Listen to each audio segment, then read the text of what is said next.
All right, so what I want to review today is a common issue that I find with a lot of clients, especially when they start out with me, or even down the road eventually when they start to notice the novelty of the program has worn off. So, what I get a lot of issues with is people explaining that they're getting a little bit bored with the routine, or they're expecting that their training program is going to change every 4 to 6 weeks.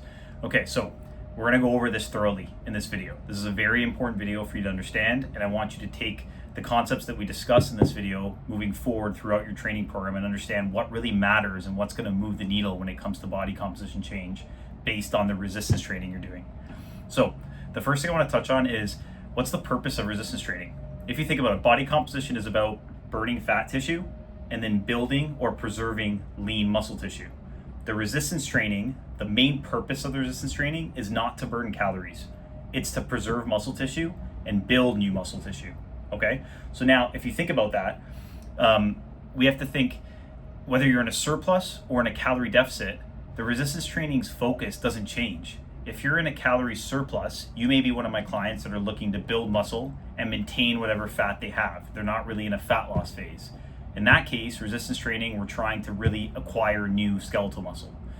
Somebody that's in a fat loss phase, they're mostly trying to preserve their muscle tissue or improve the quality of that muscle tissue, while the main purpose is to burn fat tissue.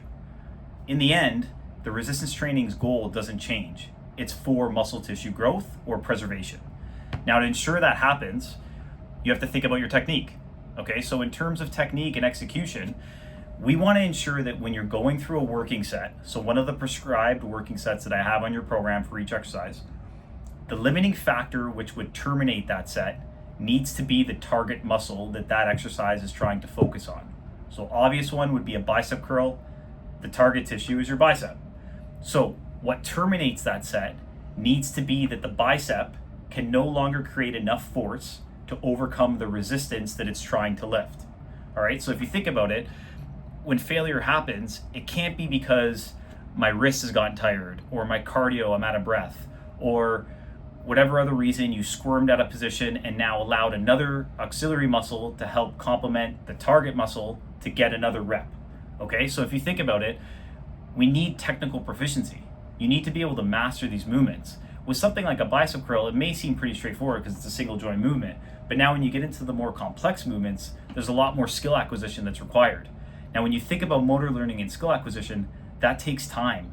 I'm telling you right now, in those first 4 to 6 weeks, you haven't yet mastered a movement. There is always tweaks that need to happen to ensure that you're able to stay in that locked in position where the muscle's at the most inefficient position, basically. And when you get to the grindy reps, you're able to still push through it without changing your form just to overcome the resistance and get another rep. Okay, I know it sounds like we're trying to make things harder, but the reality is that's what training is when we're trying to target muscle tissue. You're not trying to move as much load as possible. You're trying to overload the muscle so that it becomes the limiting factor in the set. In order to do that, you have to be very good at locking in with your form, okay? So if you think about it, early progress in those first even 4 to 6 weeks, a lot of these people may notice that you're making improvements right away. You're adding a rep every workout. You're adding load every workout. Progression's almost relatively linear. Now, if you think about that, that's not actual muscle cell adaptation happening yet, okay? It's actually just motor learning. Essentially, your body is getting more skillful at coordinating that new movement, and you're progressing in reps and load because of proficiency.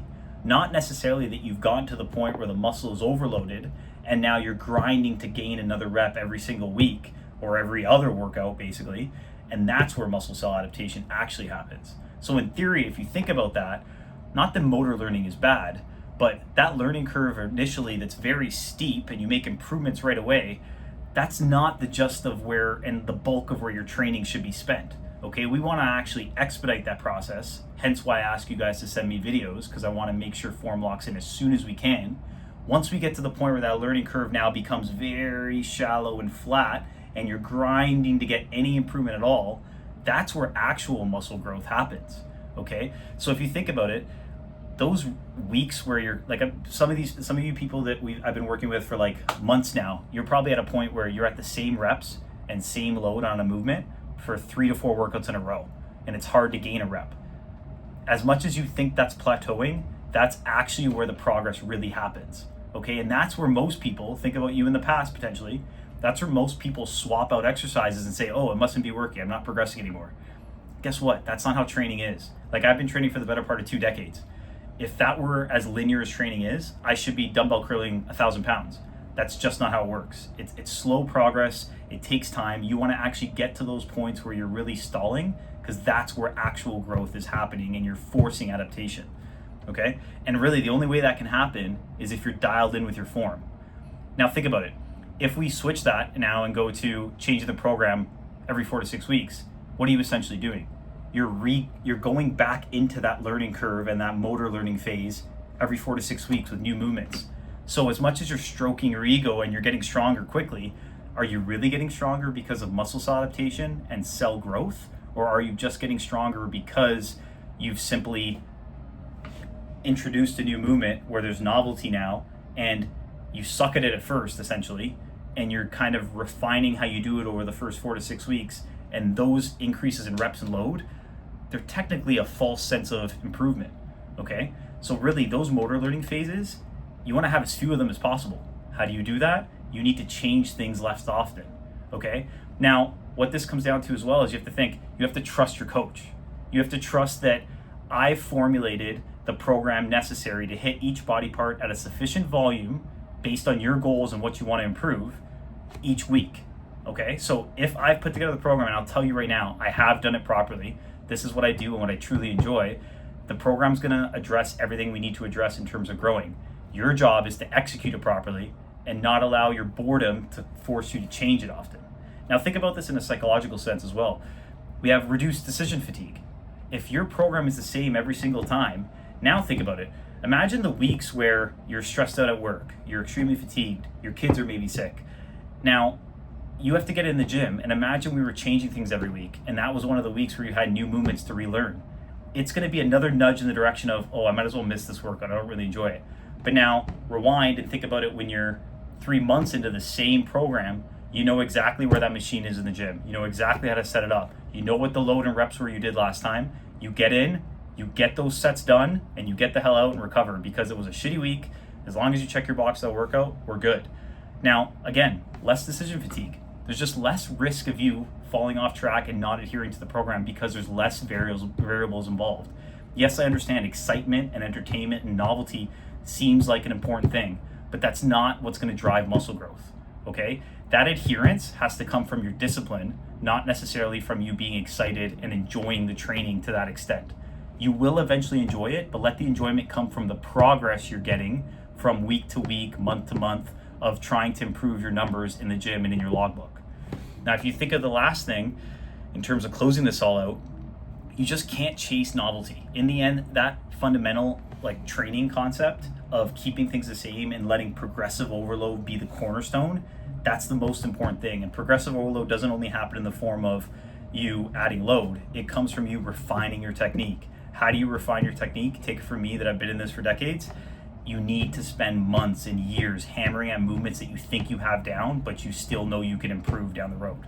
Okay, I still write notes in my book to this day that I know I can improve on areas.